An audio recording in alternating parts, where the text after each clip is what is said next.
So last night, I saw the movie Bugonia, starring Emma Stone and Jesse Plemons, directed by Yorgos Lanthimos. And I'm such a fan of Yorgos and his filmmaking style, from Poor Things to Dogtooth to The Killing of a Sacred Deer. I've analyzed so many of his movies at this point, and I just love how he always takes these really quirky characters and puts them into these very bizarre worlds and sort of uses that to criticize and satirize our real world. It's so much fun. So with Bugonia in particular, I've done plenty of research on the making of the film, the social commentary, the black and white flashbacks, and the countless symbols around humanity, nature, and corporate leadership. So to break this movie down, we're going to use 3 themes. 1, humanity's self-destruction. We'll discuss the original Korean film, the reason for this remake, and the political inspiration. 2, rivalry of radicals. We'll discuss Michelle's character, Teddy's character, Officer Casey, the black and white flashbacks, Teddy's mother, the unique aspect ratio, the cinematography, and the musical score. And 3, inevitable rebirth. We'll discuss the bees, the title of the film, Dawn's character, Michelle's real identity, and the ending with the mothership and the final song in the soundtrack. And so much more. Hope you enjoy.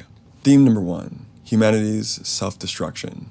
When you watch a movie as wild and bizarre as Bugonia, it may seem entirely fresh and original, but it's not the first of its kind. It's a remake. Bugonia is based on a 2003 Korean science fiction dark comedy called Save the Green Planet. The major plot points between Save the Green Planet and Bugonia are just about the same, where a deeply traumatized man and a partner of his work together to kidnap a pharmaceutical company's CEO and force them to admit they're an alien. And I'm sure you can tell by the title of the original film that many of the themes are the same as well. The self-destruction of humanity, systemic classism fostering poor mental health, and the inhumanity of corporate control. Just this time around with Bugonia, we're touching it up slightly to fit the social and political chaos and normalcies of the current decade today. And it's no surprise Midsommar and Hereditary director Ari Aster was the one to hire Yorgos Lanthimos and screenwriter Will Tracy to remake Save the Green Planet under his production company Square Peg. As Ari Aster hasn't been shy at all in expressing his concerns with the trajectory of our environmental and socio-political climate, especially considering his last movie, Eddington, which covers a lot of the same pressing contemporary issues as Bugonia. And at an Alamo Drafthouse advanced screening in New York, Will Tracy explains the social issues he pulled from to write the script for Bugonia specifically.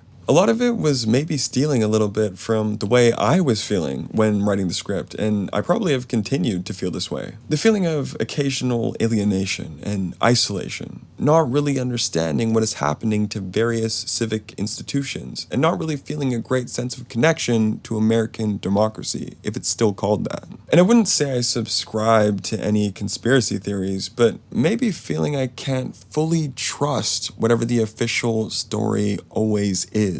So it wasn't then too great of a leap to try and imagine someone who kind of creates their own story. So yeah, strangely, maybe scarily, I didn't find it that difficult to access Teddy when I was writing him. And when you hear this sort of concern from a writer and you pair it up with a director like Yorgos Lanthimos, it's sort of like a match made in heaven, because Yorgos' filmmaking style is perfectly in line with a film like Save the Green Planet. They have that same spirit, quirky, satirical irony used as a tool to shine a light on a very interesting or thought-provoking social commentary about the real world. And that's the exact writing and directing strategy we're seeing here with Bugonia. So let's now get into how Yorgos uses these specific characters and narrative to address the various societal issues we have going on today. In theme number 2, rivalry of radicals.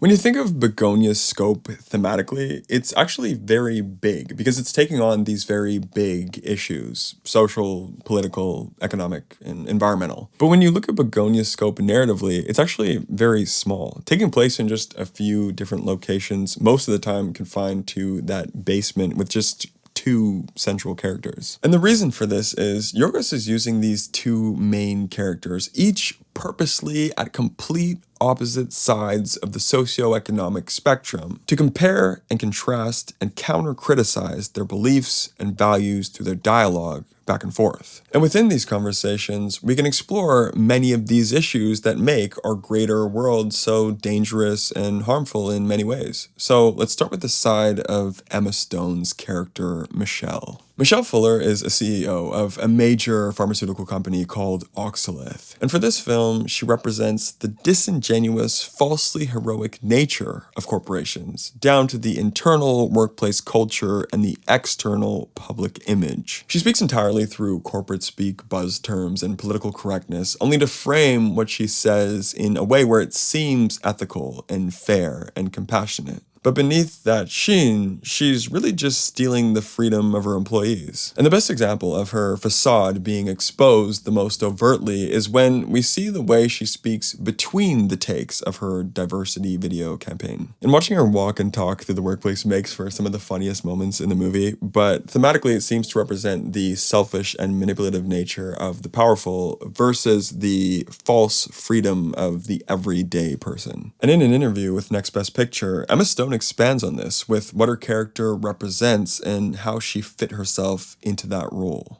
Teddy is such a raw nerve, such an open book of a human being, whereas Michelle, my character, is sort of the opposite. So actually, finding humanity wasn't my biggest goal. It was saying things correctly in the properly trained way, the way HR would teach you, corporate speak. The illusion of humanity through a CEO's mind. And as Emma kind of hints at in this quote, no one is more aware of that corporate false humanity than Teddy. Which brings me to Jesse Plemons' character's side with Teddy. So the character of Teddy Gatz is designed to represent those who have been completely crushed by the system and feel completely betrayed by the system that people like Michelle sit so comfortably at the top of. And to further emphasize this power dynamic, Teddy works for Oxalith, taping packages. His brutally honest, vindictive nature and insatiable dedication to conspiracy research stems from a deeply traumatic past. We learn quickly when we meet local Sheriff Casey that he was sexually abusive with Teddy when babysitting him. And a drug trial with Oxalith put his mother in a coma, which Michelle and her company covered up publicly. And this brings me to Teddy's mother, Sandy, and the symbolism of those black and white flashback scenes. In an earlier scene with Dawn and Teddy, Dawn says,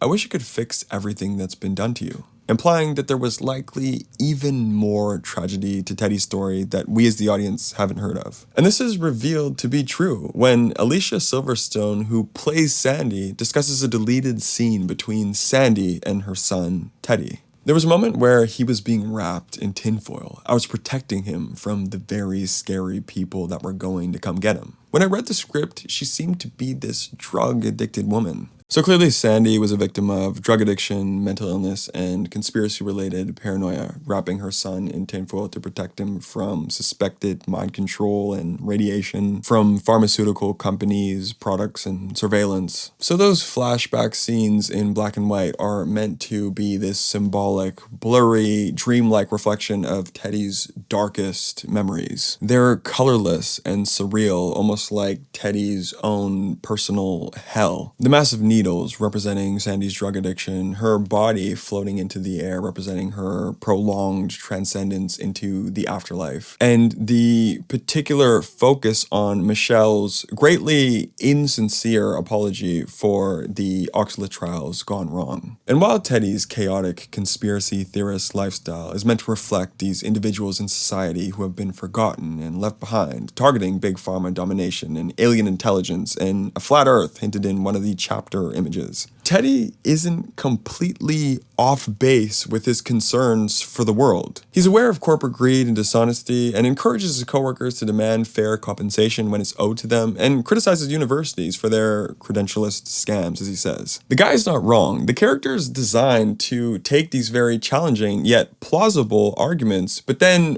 push them so far to the point that no one sane can get behind them. And that's certainly what Will Tracy means when he says in that earlier quote that Teddy wasn't that hard to get into when writing that character. Jesse himself even chimes in on what the character means to him. To me, it's like this pure kind of representation of this subterranean feeling that is existing in the world right now, that most people are doing everything they can to just shove down so they can go about their daily lives. And as I mentioned before, this is why the movie's narrative scope is so small, but the thematic scope is so big. The ideas, the philosophy, the ambition of the characters. And it's the musical score and cinematography that capture that colossal perspective. The 1.5 to 1 aspect ratio stretches the imagery to look towering and grand, and so much of the camera work is positioned slightly beneath the actors to lift them up above the audience, even in the tightest spaces like the basement. The musical score is also written like it's meant for a different movie, like a period epic from the 1960s. But all of this cinematic extravagance is used to capture the larger-than-life perspectives of our two very delusional false heroes and rivals in this movie. But there's one more character who sits between them on this philosophical spectrum who I haven't yet said very much about. So let's discuss the character of Dawn, as well as the ending, and the many remaining major symbols in theme number 3, inevitable rebirth.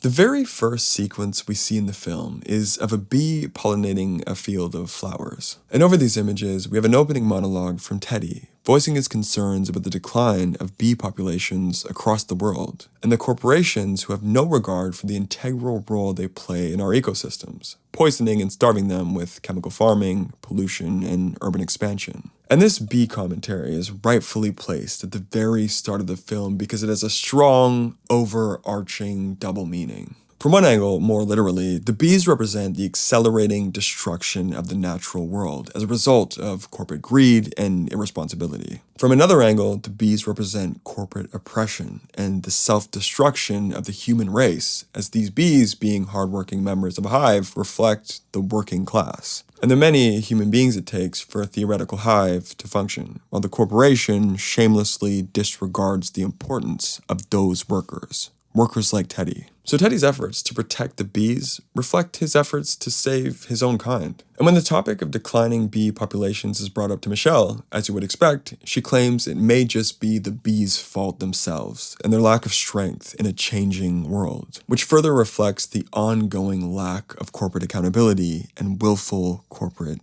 ignorance. And on the topic of bees, pollination, and the natural world, the film's title, Bugonia, is spelt with a U instead of an E like the flower. And Yorgos has a very clear answer to this creative choice in an interview with CBR. Bugonia comes from the Greek word begonia. There was a belief in ancient Greece that bees were born out of the carcass of a dead ox. But I also liked it because of the flower, which is begonia instead of Bugonia. And it also sounded like a planet in some way, like something unknown at least, like an unknown kind of world. And through this quote, Yorgos is saying that the title captures the themes tied to the bee commentary that we just mentioned earlier, as well as the suspicions of extraterrestrial beings. And very importantly, with the Greek reference, this theme of rebirth, which ties in very largely with the ending, which we will get to very soon. But what I love the most about this title personally, especially after Yorgos' explanation of it, is it embraces the importance of the small-scale subject matter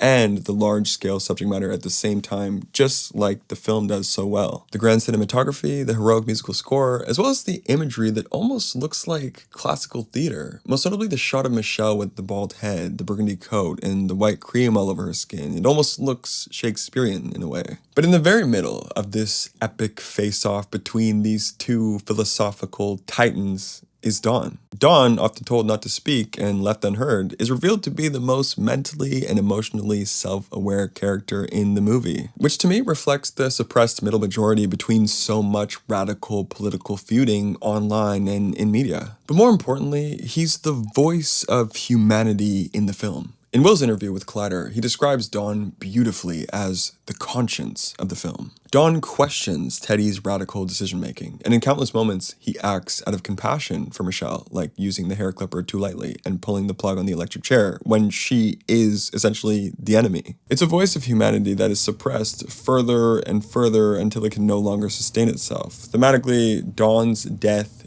is inevitable. And this idea is sort of taken to a global scale when we finally move into the ending. So Teddy believes Michelle is an alien of the Andromedan race from the Andromeda Galaxy, the nearest large spiral galaxy to the Milky Way, a place that some conspiracy theorists actually believe has intelligent life. And Teddy has many more beliefs aligning with these real theories, like head-hair energy receptors and undetected lunar eclipse landings. And in a later reveal, we learn learn that Teddy has been kidnapping and killing suspected Andromedans for a long time before he eventually now has captured Michelle. And finally, Michelle reveals a truth that the audience at the time believes is a lie, where she says she is really an alien, explaining how they came to Earth millions of years ago, accidentally killing the dinosaurs, and out of remorse, they created humans. But as these humans evolved from their ape-like ancestors, they became terribly inhumane and selfish. And all of those failed oxalate drug trials, like on Sandy, were intended to help humans evolve into a more mature and compassionate race. But as we all find out, the big twist is that every lie Michelle told Teddy up until his death was actually the truth. The calculator was a controller for a teleporter in the closet of her office that would transport the individual to the Andromedan mothership. And sadly, all of those oxalate trials failed, so the Andromedans declared the humans unworthy and killed them all with the pop of that bubble around that Earth model. I would assume this bubble symbolically represents the destruction of the ozone layer, which warms the globe and eventually kills us all. And in the very end, we see a collection of shots around the world where every human on Earth has dropped dead,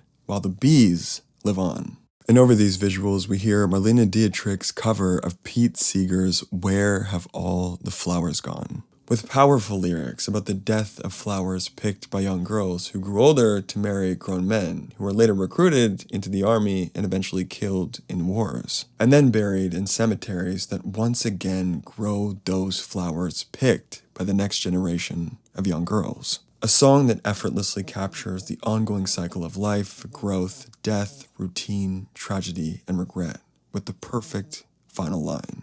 When will they ever learn?